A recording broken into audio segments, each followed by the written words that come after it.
This is question 13 of Civil Engineering paper GATE 2015 forenoon session. Which of the following statements is true for degree of disturbance of collected soil sample? So in this question, 4 statements are given for the degree of disturbance of the collected soil sample in regard to the thickness of the sampler wall. So we need to select the correct statement. So this question is from the topic of geotechnical investigation. You may study about all this terminology in detail and how to collect the undisturbed soil sample from the site. You may study in detail by watching lecture 24, Geotechnical Investigation, Geotechnical Engineering 2, Foundation Engineering by Professor Dilip Kumar Baid, IIT Kharagpur. So to know the degree of disturbance of the collected soil sample, you may also refer the Indian Standard Code IS 1892. So this code deals with the term which gives which tells about the degree of disturbance of the collected soil sample. So few terms are inside clearance, outside clearance and area ratio. So by calculating these terms, we can comment on the degree of disturbance of the collected soil sample. So in this code, there are some provision or the limitations of all these terms are given for collecting the undisturbed soil sample. The area ratio should less than 20% for steep formation and should less than 10% for soft sensitive clay.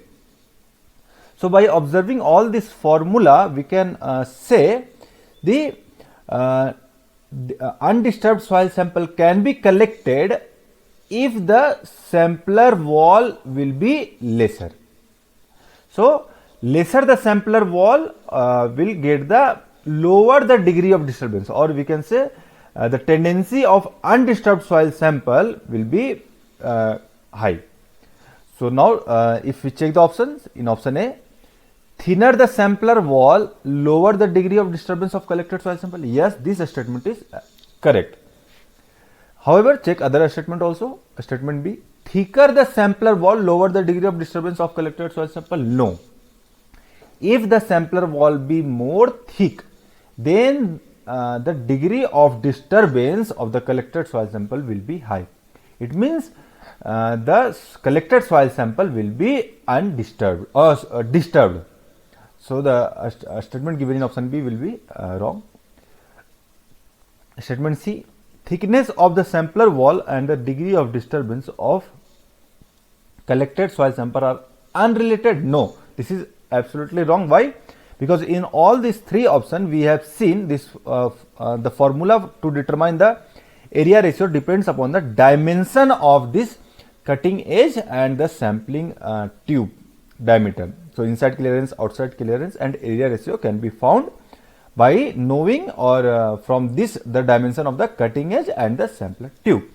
So there is a relation between the degree of disturbance and thickness of the sampler wall. So statement C is also incorrect. Option D, statement D, the degree of disturbance of collected soil sample is proportional to the inner diameter of the sampling tube. No, it is not proportional to only inner diameter. It's also related to inner and external diameter. So option D is also incorrect. So among these 4 options, we can say the statement given in option A is only correct. So option A will be the correct answer for this question. Thank you.